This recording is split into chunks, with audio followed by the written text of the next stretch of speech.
ओम शांति।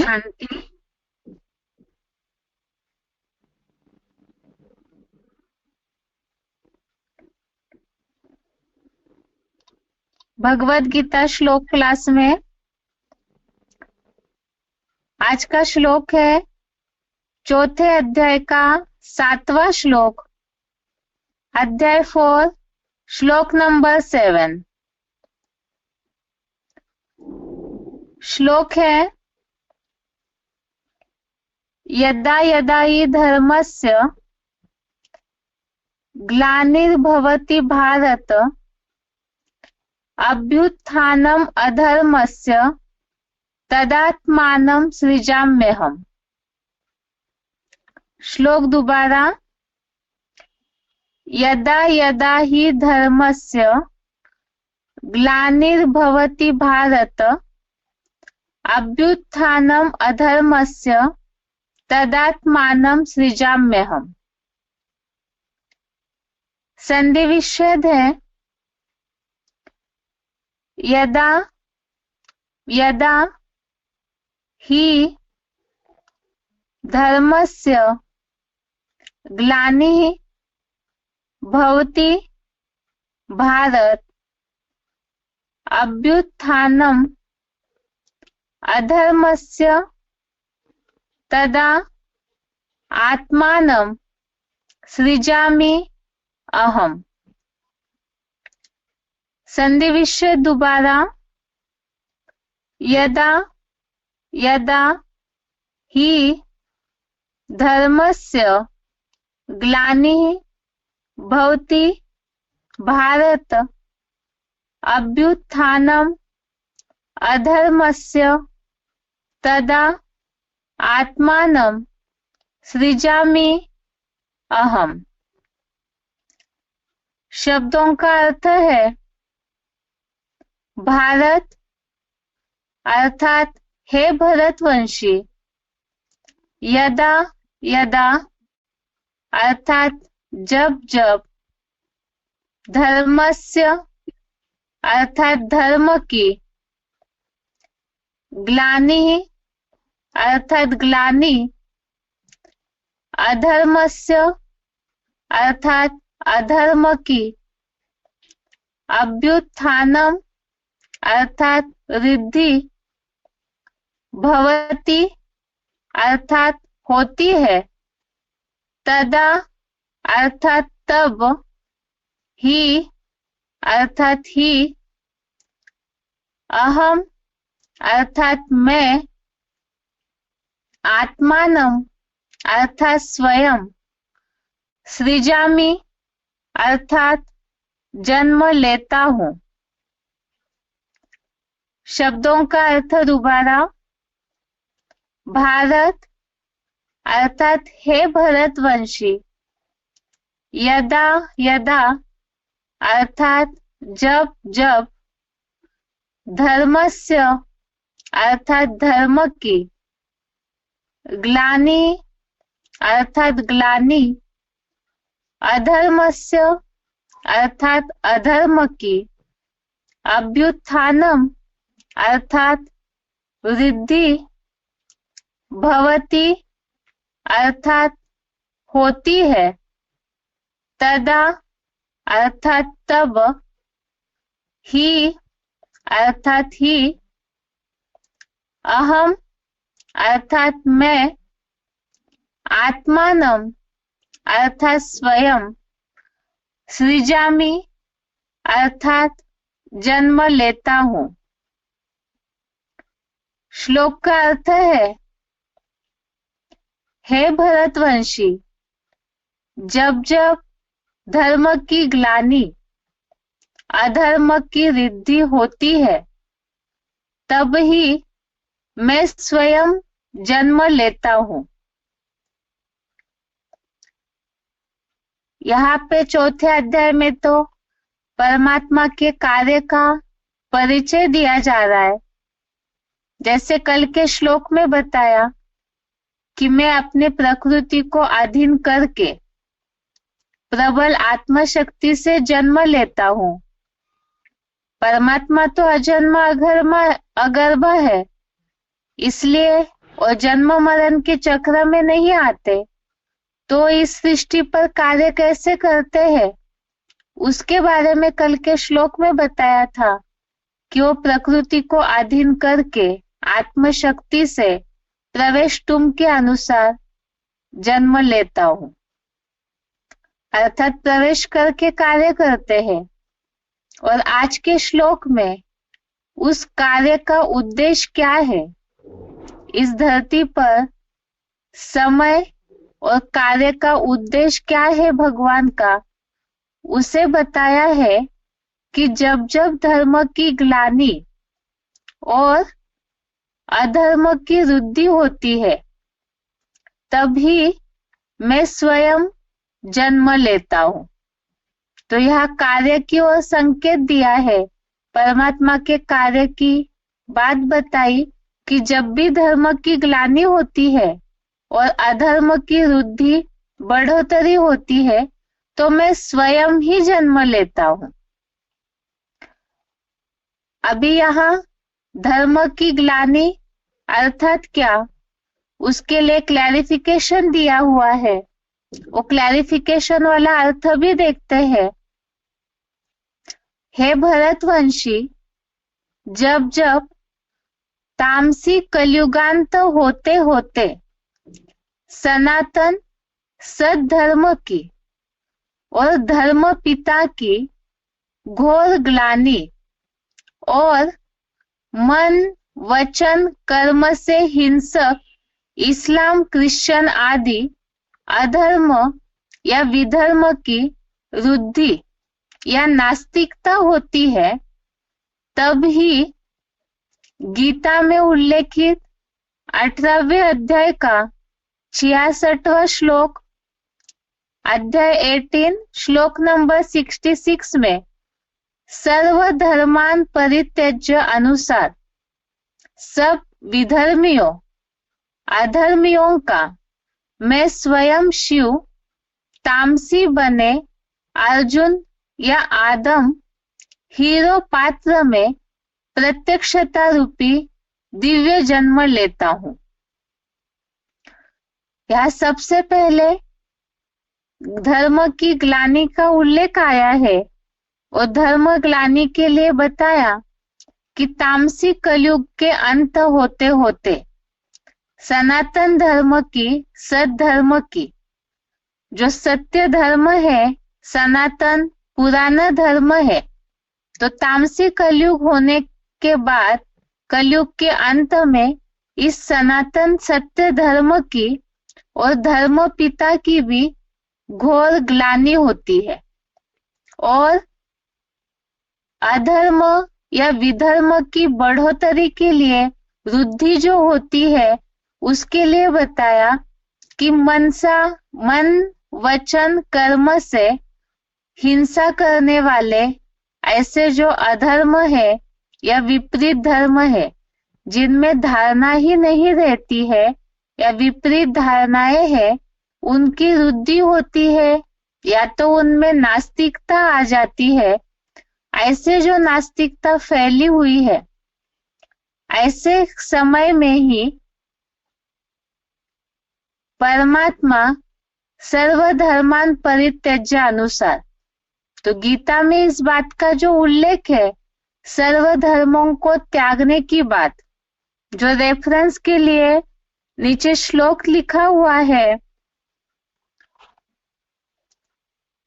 सर्वधर्मान परित्यज्य मामेकम शरणं व्रज अहम त्वा सर्व पापेभ्यो मोक्षयिष्यामि मा शुचः। इसमें भावार्थ में बात बताई है, सब धर्मों की, यहाँ धर्म ग्लानि की बात तब आती है या विधर्म की बढ़ोतरी की जो बात का उल्लेख आया हुआ है, और सारे धर्मों की ग्लानि, सनातन धर्म की ग्लानि की जो बात बताई है वो ऐसे समय में ही होती है जब बहुत सारे धर्मों की वृद्धि हुई है। और इसी के लिए भगवत गीता में दूसरा प्रूफ के लिए श्लोक है कि सारे धर्मों को त्यागने के लिए भगवान ने बताया कि जब इन सारे ही विपरीत धर्मों को त्यागेंगे, सब हिंदू मुसलमान आदि धर्मों को पूरा ही त्याग कर मुझ अल्लाह अव्वल दिन माने गए एक शिव बाबा की शरण में आ जा, तो मैं तुझे सब पापों से मुक्त कर दूंगा। अर्थात ये दूसरा प्रूफ है कि कलयुग के अंत में इतने ढेर धर्म हो जाते हैं सृष्टि पर कि जब तक उन सारे धर्मों का परित्याग नहीं करते हैं, तब तक जो पाप मुक्ति की अवस्था, पापों से मुक्ति होनी चाहिए, वो नहीं हो सकती है। और इसी के लिए बताया कि सर्वधर्मन परित्यज्य अनुसार सब विधर्मियों अधर्मियों का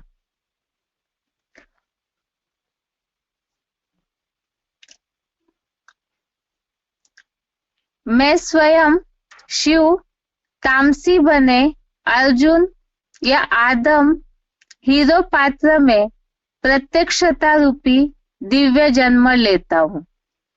तो यहाँ तो इन सारे ही धर्म जो बढ़े हुए हैं, अधर्म या विधर्म, उनका नाश करने के लिए ही भगवान को इस सृष्टि पर अवतरित होना होता है। वही दिव्य जन्म या वही प्रत्यक्षता रूपी जन्म है। और ये धर्म की ग्लानि होती है, इसका उल्लेख केवल भगवत गीता में ही नहीं है, बल्कि नीचे नोट के रूप में श्लोक में जहां ग्लानि शब्द लिखा हुआ है, वहां पर एक निशानी बनाई हुई है डॉट की, और उसका क्लैरिफिकेशन नीचे लिखा हुआ है। एक तो कलयुगांत, वहां भी डॉट बना हुआ है, और ग्लानि वहां भी डॉट बना हुआ है। उसका स्पष्टीकरण नीचे दिया हुआ है। जैन धर्म के अंतिम आर्य में और वैदिक सृष्टि प्रक्रिया के अनुसार पापी कलयुग अंत में ही सद्धर्म और धर्म पिता आदिदेव या आदम की संपूर्ण ग्लानि होती है। यह जो धर्म पिता आदिदेव या आदम की संपूर्ण ग्लानि होती है, और इस श्लोक में भी ये बात बताई है कि धर्म की और धर्म पिता की ग्लानि होती है। और परमात्मा का जो कार्य है, प्रवेश करके परमात्मा दिव्य जन्म लेते हैं, और जो कार्य करते हैं उस कार्य को नहीं पहचानते हैं, और तभी जाकर सद्धर्म की और धर्म पिता की ग्लानि करते हैं। इसके लिए भी भगवत गीता में श्लोक सभी जानते हैं, क्योंकि ये सब बहुत प्रसिद्ध श्लोक है। भगवत गीता में एक उल्लेख आया हुआ है कि साधारण तन में आए हुए उस हीरो पाठधारी को परमात्मा जिस साधारण तन में प्रवेश करके कार्य करते हैं, उसे न पहचानने के कारण कलयुग अंत की जो सृष्टि है वो उनके कार्य की ग्लानि करती है। दूसरा, यहाँ रेफरेंस में और एक बात लिखी हुई है, देखिए आदिश्वर चरित्र पेज नंबर 110 111 फुट नोट। अर्थात ये जो शिव बाबा के द्वारा लिखा हुआ आदिश्वर चरित्र नाम का किताब है, शोध ग्रंथ है, उसमें इन बातों का उल्लेख आया हुआ है कि कलयुग के अंत में किस तरह से सृष्टि की हालत होती है और ग्लानि भी होती है। इसे अगर देखना है तो YouTube में AIVV के YouTube में आदिश्वर चरित्र डाला हुआ है, उसे देख सकते हैं। तो ये श्लोक खास प्रूफ के हिसाब से है। वैसे तो दुनिया में सभी श्लोक को अच्छी तरह से जानते हैं, लेकिन दुनिया में जो गीता पाठी है या सर्वसामान्य जनता है, वो इस हिसाब से लेते हैं कि द्वापर युग में जो महाभारत युद्ध हुआ है, उस समय भगवान ने जो अर्जुन को गीता ज्ञान सुनाया, कौरवों की जो हालत थी कर्मों की, तो उसके कारण ये श्लोक बोला हुआ है। जबकि द्वापर युग में तो सारे धर्म होते नहीं है, इसलिए यहाँ स्पष्ट ये बात क्लैरिफिकेशन में जो लिखी हुई है कलयुग के अंत में। और दूसरी बात, भगवत गीता में ही इस बात का प्रूफ है, सर्वधर्मान परित्यज्य। ये बात तभी हो सकती है जब सारे ही धर्म इस सृष्टि रूपी रंगमंच पर उपस्थित हो, सारे धर्म उपस्थित हो और उनमें इतनी मिक्सचरिटी हो जाती है कि कौन सी सच्चाई है और मूल सच्चाई लोप हो जाती है। और ऐसे समय में ही भगवान को ये बात बोलनी पड़ती है, सर्वधर्मों का परित्याग करके मेरी शरण में आएंगे तो ही पापों से मुक्त होंगे। और ऐसे समय में ही, इस कलयुग के अंत में ही, भगवान जब धर्म की ग्लानि होती है तो स्वयं ही इस सृष्टि पर दिव्य जन्म लेते हैं। ये श्लोक का अर्थ है, एक बार इसका उच्चारण सुनते हैं, उसके बाद सिलेक्टेड पॉइंट।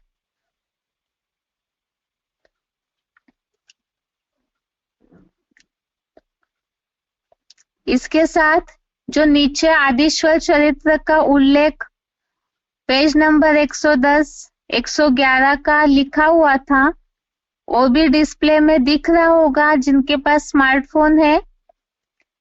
एक बार इसका उल्लेख भी पढ़ लेते हैं। महाभारत वन पर्व में इसका उल्लेख धर्म की ग्लानि या जो कलयुग की स्थिति है उसका उल्लेख लिखा हुआ है। लोकानां मनुज व्याघ्र प्रलयम तम विदुर्बुधा अल्पावशिष्टे तु तदा युगान्ते भरतर्षभ सहस्रान्ते नराः सर्वे प्रायशो नृतवादिनः। और कलयुग का ये हमने बेसिक कोर्स में भी देखा है, ये उल्लेख को। कलयुग की जो स्थिति है उसके बारे में भी महाभारत वन पर्व में उल्लेख आया है। सहस्रमेकं वर्षाणां ततः कलियुगं स्मृतम् तस्य वर्ष शतं संधि संध्याश्च ततः परम् संधि संध्या शयोस्तुल्यं प्रमाणमुपधारय।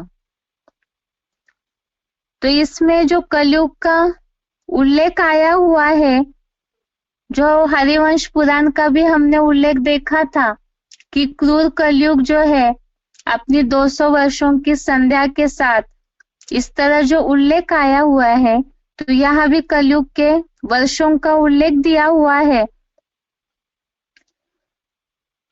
हरिवंश पुराण का उल्लेख भी नीचे दिया हुआ है। तथा वर्ष सहस्रम तु वर्षाणां द्वेषते तथा संध्या सह संख्यातम क्रूरम कलियुगम स्मृतम। तो ये सब उल्लेख तो इसलिए दिए हुए हैं क्योंकि कलयुग के अंत में ही जिस तरह से दुनिया की हालत होती है, तो उन सब का उल्लेख भी अलग अलग ग्रंथों में भी आया हुआ है। ये श्लोक का अर्थ है। इसके बाद उच्चारण देखते हैं। यदा यदा हि धर्मस्य ग्लानिर्भवति भारत अभ्युत्थानम् अधर्मस्य तदात्मानं सृजाम्यहम्। हे भरतवंशी, जब जब तामसी कलियुगांत होते होते सनातन सद्धर्म की और धर्म पिता की घोर ग्लानि और मन वचन कर्म से हिंसक इस्लाम क्रिश्चियन आदि अधर्म या विधर्म की वृद्धि या नास्तिकवाद होता है। तब ही गीता के 18वें अध्याय के 66वें श्लोक में सर्व धर्मान परित्यज्य अनुसार सब विधर्मियों अधर्मियों का मैं शिव तामसी बने अर्जुन आदम हीरो पात्र में प्रत्यक्षता रूपी दिव्य जन्म लेता हूँ। जैन धर्म के अंतिम आर्य में और वैदिक सृष्टि प्रक्रिया के अनुसार पापी कलयुग अंत में ही सद धर्म और धर्म पिता आदिदेव आदम की संपूर्ण ग्लानि होती है। देखिए आदिश्वर चरित्र पृष्ठ 110 और 111 फुटनोट YouTube AIVV में।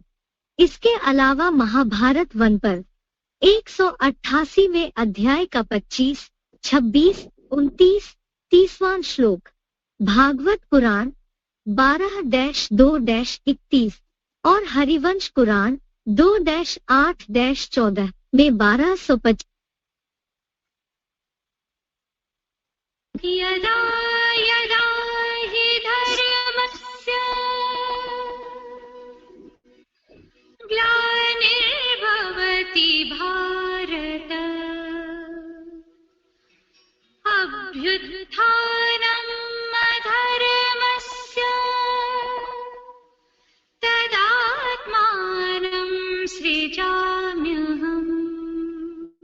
हे भरतवंशी, जब जब तामसी कलियुगांत होते होते सनातन सद्धर्म की और धर्म पिता की घोर ग्लानि और मन वचन कर्म से हिंसक इस्लाम क्रिश्चियन आदि अधर्म या विधर्म की वृद्धि या नास्तिकवाद होता है, तब ही गीता के 18वें अध्याय के 66वें श्लोक में सर्व धर्मान परित्यज्य अनुसार सब विधर्मियों अधर्मियों का मैं शिव तामसी बने अर्जुन आदम हीरो पात्र में प्रत्यक्षता रूपी दिव्य जन्म लेता हूँ। जैन धर्म के अंतिम आर्य में और वैदिक सृष्टि प्रक्रिया के अनुसार पापी कलयुग अंत में ही सद धर्म और धर्म पिता आदिदेव आदम की संपूर्ण ग्लानि होती है।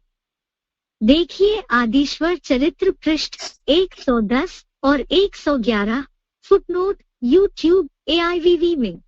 इसके अलावा महाभारत वन पर 188वें अध्याय का 25, 26, 29, 30वां श्लोक, भागवत पुराण 12-2-31 और हरिवंश पुराण 2-8-14 में 1225। आगे इस श्लोक से रिलेटेड कुछ पॉइंट्स।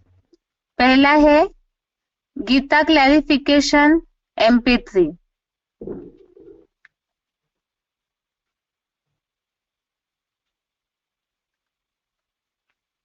यदा यदा हि धर्मस्य ग्लानिर्भवति भारत। अर्जुन से भगवान ने ये बात बताई कि हे अर्जुन, जब जब धर्म की इस दुनिया में ग्लानि हो जाती है, सिर्फ एक धर्म की बात नहीं,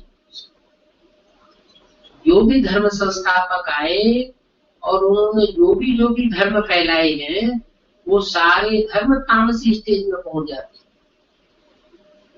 और पुराने हो जाते, जरा जीर्ण हो जाते, उनकी ग्लानि हो जाती है। जब सब धर्मों की ग्लानि हो जाती है, तब अधर्म को नष्ट करने के लिए और धर्म का उत्थान करने के लिए मैं इस सृष्टि पर प्रत्यक्ष होता हूं।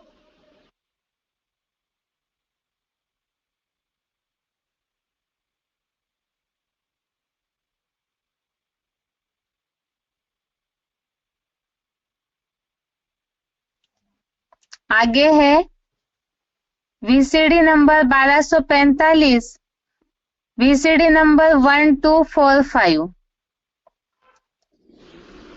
अभी बाप तुमको आकर के कितना समझदार बनाते हैं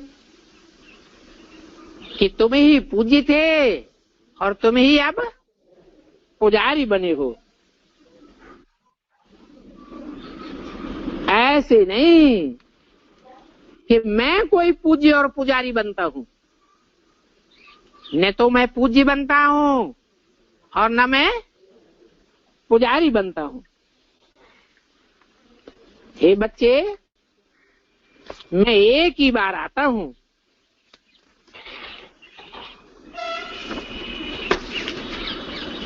बार बार नहीं आता हूं। जो गीता में लिख दिया है, संभवामि युगे युगे, हर युग में आता हूं। नहीं, मैं वास्तव में 5-4 वर्ष के चक्र में, जब चारों अवस्थाओं के 4 युग पूरे होते हैं, तब तमो प्रधान कलयुग के अंत में आता हूं, सतो प्रधान कलयुग बनाने के लिए, वो सतयुग बनाने के लिए। बाकी जो संभवामि युगे युगे लिख दिया है, वो शास्त्रों में कहाँ की यादगार है? संगम युग की यादगार है। संगम युग में जब मैं आता हूं, तो 4 वर्ण के मनुष्य आत्माओं की शूटिंग कराता हूं। देवता वर्ण की पूरी शूटिंग होती है तो एक अवतार, क्षत्रिय वर्ण की शूटिंग होती है तो दूसरा अवतार, फिर द्वापर युग की शूटिंग पूरी होती है, कृष्ण के रूप में अवतार दिखाई दिया है, फिर कलयुग की शूटिंग पूरी होती है तो कलंकीधर अवतार दिखाई दिए। वास्तव में मैं 4-4 अवतार नहीं लेता हूं, मैं तो एक ही बार आता हूं। मैं पावन दुनिया में क्यों आऊंगा? जो दुनिया सत्व प्रधान है,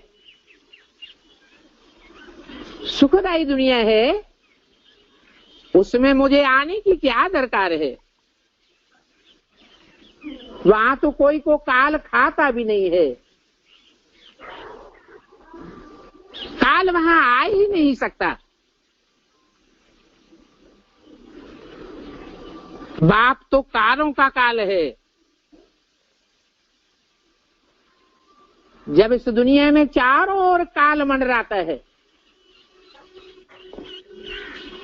जो सूरदास ने लिख दिया है, उत्तर दक्षिण पूरब पश्चिम चहुं दिस काल फिरे, ऐसो जोग परे, तब मैं आता हूं।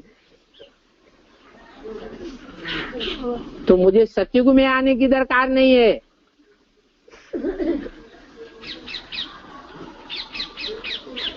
सतयुग में आऊं तो मैं त्रेता की स्थापना करूंगा क्या?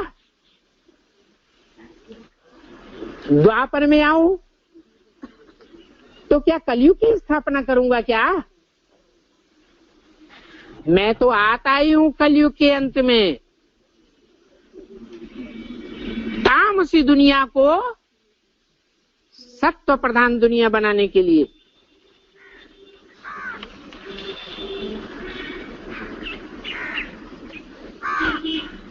तो मैं महाकाल हूं।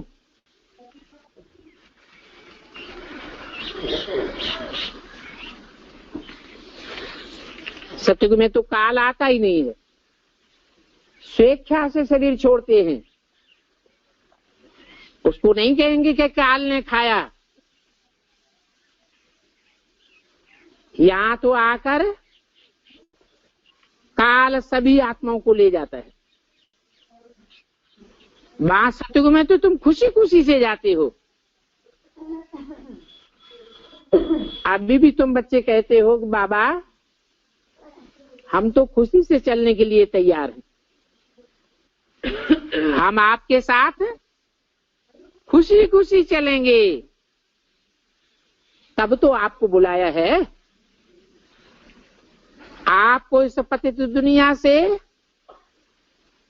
हमको पावन दुनिया में ले चलने के लिए बुलाया है। ये बातें घड़ी घड़ी मत भूल जाओ। परंतु तुम्हारे सामने घड़ी घड़ी माया दुश्मन आ जाता है। क्या करता है? तुमको ये बातें भुला देता है, घड़ी घड़ी माया भुलाई देती है। इसलिए रोज रोज बाप को बोई बोई बातें समझानी पड़ती है। अगर रोज सुजाग न करे तो माया तुम्हारा बहुत नुकसान कर देगी। मैं सर्वशक्तिवान हूं तो माया भी शक्तिवान है।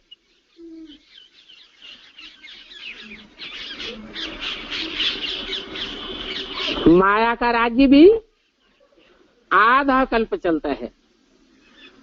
आधा कल्प माया ने तुम्हारे ऊपर राज्य किया है।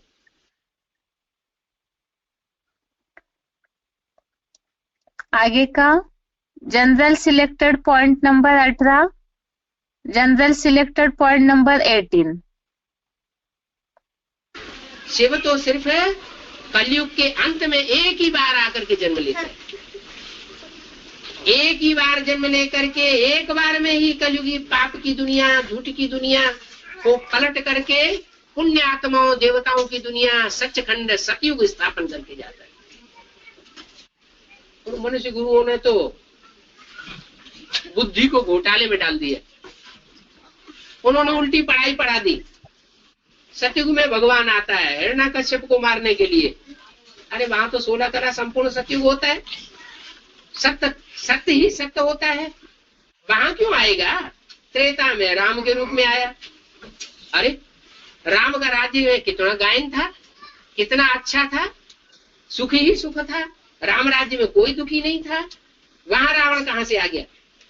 द्वापर युग में कृष्ण के रूप में भगवान कैसे आ गया? वो भी द्वापर के अंत में आकर के क्या कलयुग स्थापन करने के लिए आया? महाभारत युद्ध कराया और कहते कलयुग स्थापन हो गया। अरे भगवान के आने का फायदा क्या हुआ?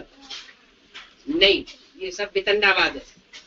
भगवान सिर्फ आता है कलयुग के अंत में, जब दुनिया बिल्कुल बदतर हो जाती है, काम क्रोध लोभ मोह अहंकार बहुत बढ़ जाते हैं, तब भगवान इस सृष्टि पर आता है। किसी के कंट्रोल के बस की बात नहीं है। चाहे इब्राहिम, बुद्ध, क्राइस्ट, गुरु नानक, विवेकानंद, गांधी जी, कोई भी आए हो, सब पतन के गर्त में चले गए और दुनिया भी पतन के गर्त में चली जाती है। कोई का बस नहीं चलता। तब अंत में भगवान आकर के इस सृष्टि का उत्थान करने के लिए ब्राह्मणों की रचना करता है ब्रह्मा मुख से। और वो ब्राह्मणों में जो सूर्यवंशी ब्राह्मण है वो परमात्मा बाप के पक्के पक्के सच्चे साथी बनते हैं।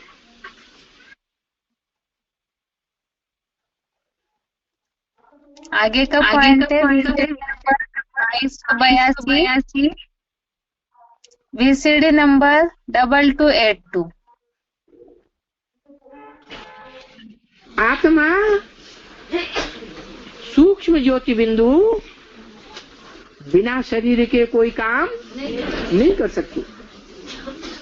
इसलिए हर आत्मा को माता के पेट में जो देह तैयार होती है उस देह रूपी मूर्ति में प्रवेश करना पड़ता है। ऐसे ही जो आत्माओं का बाप है वो भी बिना शरीर के कुछ भी नहीं कर सकता। वो बाप जन्म मरण के चक्र से न्यारा है। मनुष्य आत्माएं जन्म मरण के चक्र में आती है। भगवान कभी जन्म मरण के चक्र में नहीं आता, इसलिए वो त्रिकालदर्शी है। भूत भविष्य वर्तमान तीनों कालों को जानता है, परंतु जानते हुए भी तो दूसरों का अपना परिचय नहीं दे सकता। कब तक? जब तक शरीर में प्रवेश न करे। गर्भ से तो जन्म लेता नहीं। तो जैसे भूत प्रेत कोई में प्रवेश कर जाते हैं, ऐसे ही वो परमपिता शिव भी प्रवेश करने योग्य है। और वो सर्व में नहीं प्रवेश करता, क्योंकि अगर सब में प्रवेश करेगा सर्वव्यापी हो जाएगा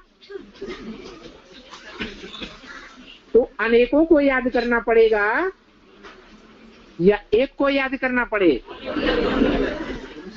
अनेकों को याद करेंगे तो दुर्गति होगी या सदगति होगी? दुर्गति हो जाएगी। इसलिए वो एक ही मुकर्रर रथ में आता है। कौन से मुकर्रर रथ में आता है? उसी मुकर्रर रथ में आता है जो इस षष्ठी रूपी रंगमंच पर जन्म जन्मांतर सदैव सच्चाई का पाठ बजाता है। झूठी दुनिया से लड़ता है, झूठ मनुष्य मात्र से लड़ाई लड़ता है।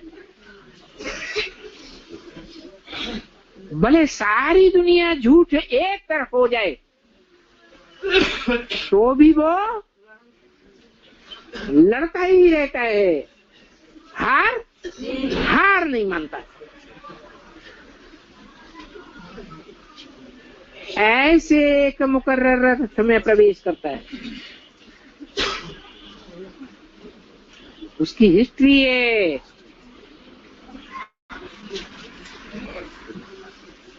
किसमें आता है? भारत में आता है। भा माने ज्ञान की रोशनी, रत माना लगा रहने वाला। किसमें आता है? जो जन्म जन्मांतर ज्ञान की रोशनी में ही लगा रहता है।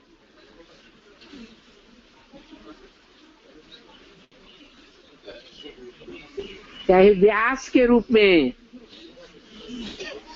चाहे वाल्मीकि के रूप में,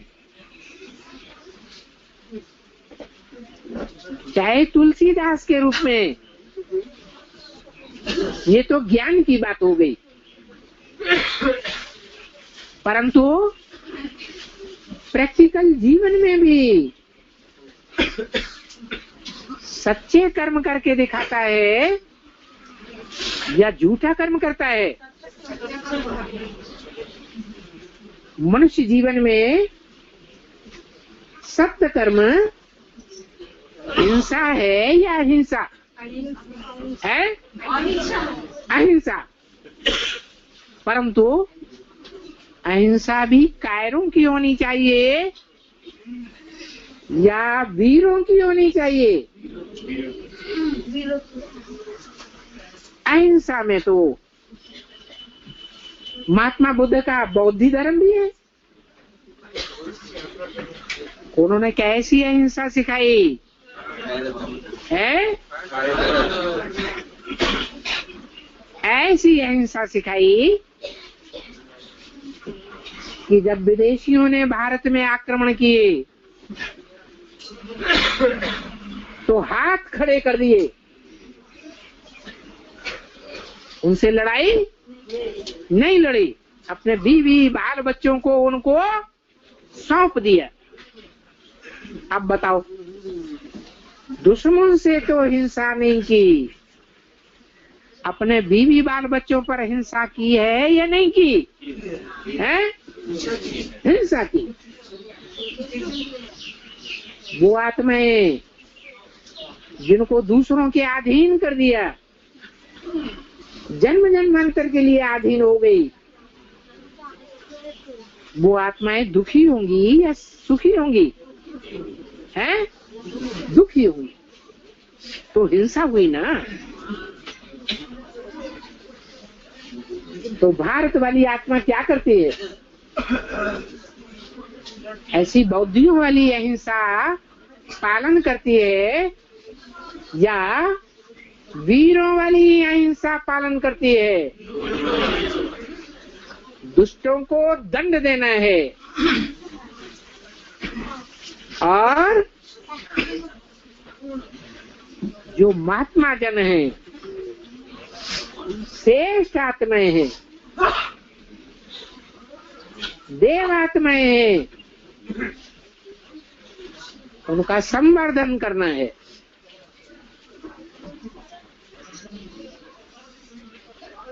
तो राणा प्रताप ने क्या किया? हिंसक युद्ध किया या नहीं किया? हिंसक युद्ध किया। किस लिए किया? भाव क्या था? भाव प्रधान विश्व रचि राखा। उस भाव में रहकर जो जैसा करे सो तस फल चाखा। हिंसा की या नहीं हिंसा की है? राणा प्रताप ने हिंसा की या नहीं की है? नहीं की। क्यों? मारकाट नहीं बचाई। हाँ, क्योंकि दुष्टों का दमन करना वेद के बाप का काम है। जो आत्माओं का बाप है, गीता में क्या बोला? सारी दुनिया को हत्या कर दे फिर भी पाप नहीं लगे। हाँ जी, ऐसी शक्ति धारण करे याद में रहने की कि कोई पाप ही न बने। जो गीता का श्लोक कहता है, यदा यदा हि धर्मस्य ग्लानिर्भवति भारत।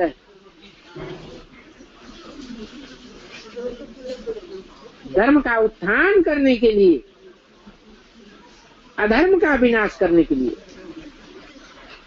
धर्मावलंबियों को ऊंचा उठाने के लिए और अधर्मियों को नाश करने के लिए मैं आता हूं।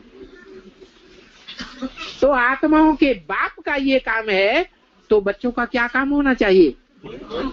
है? जो बाप का काम तो बच्चों का काम। अभी के पॉइंट में जैसे शिव बाबा ने बताया, ये पॉइंट कल के श्लोक के लिए भी लागू हो रहा है। आत्मा शक्ति से प्रवेश करते हैं तो सुप्रीम सोल जिस मुकर्रर तन में प्रवेश करते हैं, तो मुकर्रर तनधारी मुख्य कार्य यही करते हैं, अधर्मियों का विनाश। आगे का पॉइंट है वीसीडी नंबर 1830, वीसीडी नंबर 1830। कैसे बनते हैं?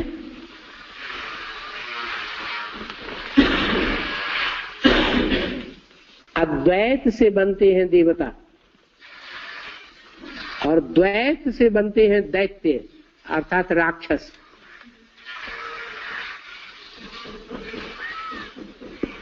अद्वैत माने एक, दूसरा कोई नहीं।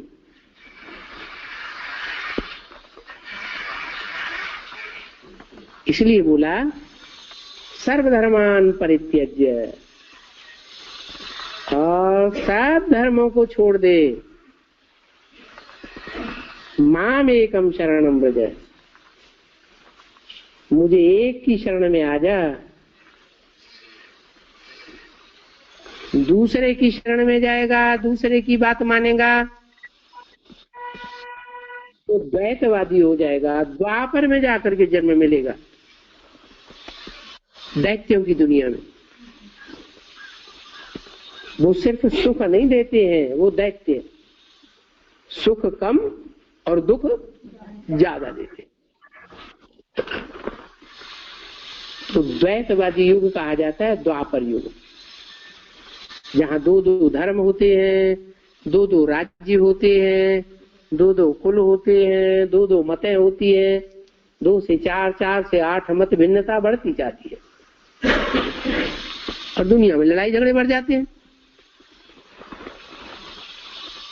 श्री भगवान ने कहा है, यदा यदा हि धर्मस्य ग्लानिर्भवति भारत, जब जब धर्म की ग्लानि होती है भारत में, तब तब मैं आता हूं। किससे कहा? भारत। भा माने रोशनी, ज्ञान की रोशनी में जो रथ लगे रहते हैं उनका नाम रथ था भारत। अर्जुन को जो ज्ञान की बातों में बुद्धि रमण करेगा, भगवान के ज्ञान में बुद्धि लगाएगा, तो वो देवता बनेगा। एक भगवान ही है जो सुख की दुनिया बनाता है,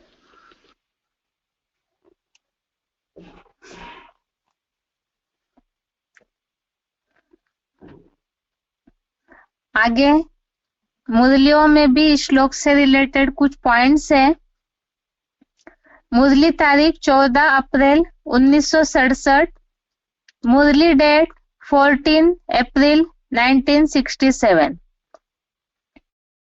जब दुर्गति पूरी अर्थात मेरी निंदा पूरी होने का समय होता है तो मैं आता हूँ। जब दुर्गति पूरी अर्थात मेरी निंदा पूरी होने का समय होता है तो मैं आता हूँ। अगला पॉइंट है मुरली तारीख 2 मई 1985, मुरली डेट 2 मई 1985। भारत में जितनी भगवान की निंदा करते हैं उतना और कोई खंड में नहीं करते। बाप कहते हैं मैं आता भी भारत खंड में हूँ, भारत को ही आकर ऊंच बनाता हूँ। पॉइंट दोबारा, मुरली तारीख 2 मई 1985। भारत में जितनी भगवान की निंदा करते हैं उतना और कोई खंड में नहीं करते। बाप कहते हैं मैं आता भी भारत खंड में हूँ, भारत को ही आकर ऊंच बनाता हूँ। आगे का पॉइंट, मुरली तारीख 11 जनवरी 1972, मुरली डेट 11 जनवरी 1972। फिर से सहज राजयोग सिखाए श्रेष्ठाचारी देवी देवता धर्म की स्थापना कर बाकी जो सभी भ्रष्टाचारी धर्म है उन सभी का विनाश कराता हूँ। शंकर द्वारा विनाश, शंकर की और कोई बात ही नहीं। पॉइंट दोबारा, फिर से सहज राजयोग सिखाए श्रेष्ठाचारी देवी देवता धर्म की स्थापना कर बाकी जो सभी भ्रष्टाचारी धर्म है उन सभी का विनाश कराता हूँ। शंकर द्वारा विनाश, शंकर की और कोई बात नहीं। इसमें बात बताई, एक तो जहाँ सारे धर्म इकट्ठे होते हैं तो ऐसे सभी धर्मों का विनाश करने, श्रेष्ठ धर्म की स्थापना करने और वो जिनके द्वारा होता है कार्य उनका भी उल्लेख दिया, शंकर द्वारा विनाश। आगे का पॉइंट है मुरली तारीख 2 जून 1979, 1979, मुरली डेट 2 जून 1979। भगवान आते ही है कल्प के संगम पर जबकि भक्ति फुल फोर्स में है। भगवान आते ही है कल्प के संगम पर जबकि भक्ति फुल फोर्स में है। आगे है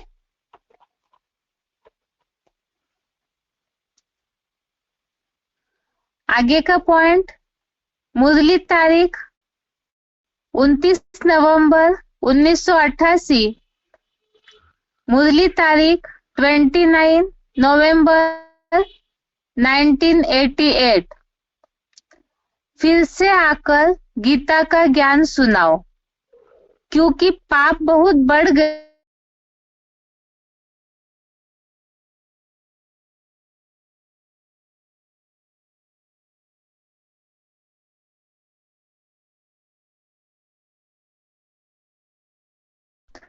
पड़ता है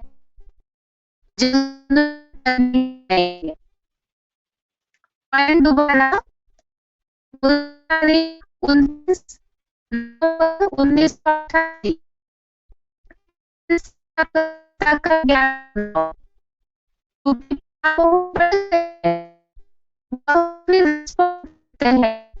हाँ दुखी रहता है,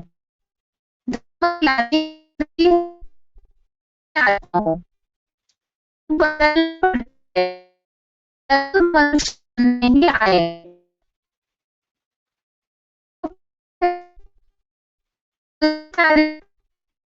जनवरी 1990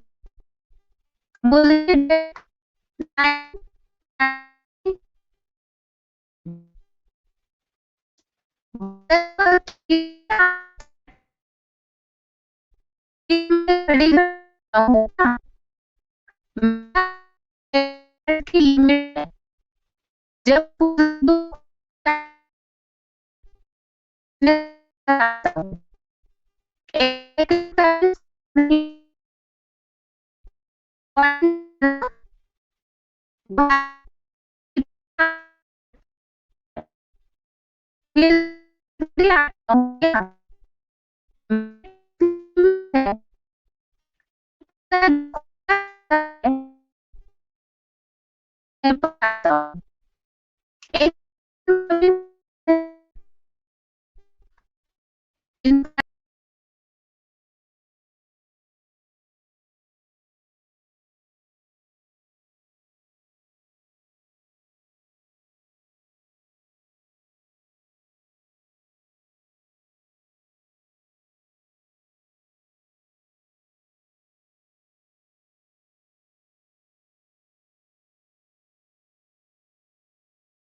शिव बाबा जो ज्ञान का सागर है, उसने ही स्वयं आकर के कहा है, मैं तुम बच्चों को राजयोग सिखलाने कल्प कल्प एक ही बार आता हूँ, मेरा और कोई अवतार होता नहीं है। पॉइंट दोबारा, शिव बाबा जो ज्ञान का सागर है, उसने ही स्वयं आकर के कहा है, मैं तुम बच्चों को राजयोग सिखलाने कल्प कल्प एक ही बार आता हूँ, मेरा और कोई अवतार होता नहीं है। ये आज का श्लोक हो गया। अभी आगे बेसिक कोर्स। बेसिक कोर्स में बात चल रही थी सर्व आत्माओं का पिता एक है। इसमें कल देख रहे थे हम भगवान के अस्तित्व के बारे में, भगवान की उपस्थिति के बारे में। दुनिया में बहुत सारी अलग अलग मान्यताएं है। तो टॉपिक चल रहा था, क्या भगवान अनेक बार, तो जब वो अलग अलग नाम रूप, भले ही उनके नाम अलग अलग हो, जिस कर्तव्य के लिए कलयुग के अंत में भगवान सृष्टि पर आते हैं, उनके कार्य के आधार से भले नाम अलग हो सकते हैं, लेकिन रूप तो एक ही होगा, पर्सनालिटी तो एक ही होगी। क्योंकि शास्त्रों में अलग अलग जो नाम भगवान के प्रसिद्ध है, वो भगवान के कार्य के आधार पर नाम पड़े हैं। परंतु भगवान का मूल नाम जो है वो तो एक ही होगा ना। यहाँ बात मूल ये समझने की है कि ये जो वैरायटी मान्यता फैली है अज्ञानता के कारण, भगवान के अनेक अवतार है, तो ये सोच लिया कि अनेक पर्सनालिटी, अनेक व्यक्तित्वों के द्वारा भगवान कार्य करते होंगे, लेकिन भगवान तो एक ही है। गॉड इज ट्रूथ कहा जाता है, तो एक भगवान होगा, गॉड इज वन होगा। तो ये जो अलग अलग वैरायटी प्रकार की मान्यताएं है, उसकी सच्चाई मनुष्य समझ नहीं पाए। जैसे जैसे कर्तव्य किए समय अनुसार, तो उस अनुसार भले भगवान के नाम पड़ गए कार्य के आधार से, लेकिन भगवान का मूल नाम एक ही होगा, और एक ही रूप अर्थात एक ही व्यक्तित्व, एक ही पर्सनालिटी होगी। इस बात को मनुष्य समझ ही नहीं पाए और न समझ पाने के कारण इतनी अज्ञानता फैली हुई है। अब प्रश्न यह है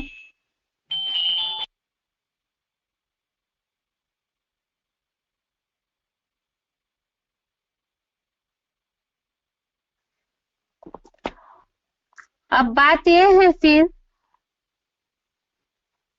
जो भी जिज्ञासु है, भक्ति मार्गीय गीता पाठी ब्राह्मण है, भक्त है, तो उनसे इस बात को पूछ सकते हैं कि वो भगवान को जितनी आस्था श्रद्धा भावना रख रहे हैं, तो क्या वो भगवान को, भगवान के नाम रूप को यथार्थ रीति जानते हैं, या तो कोई भी इन बातों को निश्चयात्मक बुद्धि से पूरी तरह से ये नहीं कह सकता है कि हम भगवान को यथार्थ रीति जानते हैं। वास्तविकता तो यह है कि भगवान का यथार्थ परिचय, भगवान के कार्य की सच्चाई इस दुनिया में कोई भी नहीं जानता है। इस बात को तो कोई भी नहीं मानना चाहेगा। दुनिया में बहुत ऐसे श्रद्धा भावना वाले लोग हैं जो ये सोचेंगे कि ये आपने क्या कह दिया कि हमारी इतनी श्रद्धा भावना है, इतनी पूजा पाठ करते हैं हम, तो आप ये कैसे कह सकते हैं कि हम भगवान को यथार्थ रीति नहीं जानते हैं। तो अभी जितनी सारी बातें हमने देखी कि इन सारी बातों के कारण भगवान के व्यक्तित्व, भगवान के कार्य को लेकर के ही बहुत उलझने हैं मनुष्यों के मन में। और इसके अलावा भी ऐसी और भी प्रमाण है जिससे इस बात को सिद्ध किया जा सकता है कि मनुष्य भगवान को यथार्थ रीति जानते ही नहीं है। वो कैसे? तो भगवान से जो मनुष्यों का संबंध है, उस संबंध से भगवान की याद, भगवान के प्रति जो भावना है, उसको लेकर के ही देखा जाएगा कि भगवान के प्रति आस्था भले हो मनुष्यों की, लेकिन वो आस्था भटक रही है, स्थिर नहीं है। भगवान को याद करने का तरीका लोगों का सही नहीं है। इन सब बातों को कि भगवान को मनुष्य यथार्थ रीति नहीं जानते हैं और न जानने के कारण ही जो प्राप्ति की अनुभूति है वो नहीं कर पाते हैं, इन सब बातों को अगले क्लास में देखते हैं। आज के लिए गीता क्लास यहाँ तक ही। ओम शांति।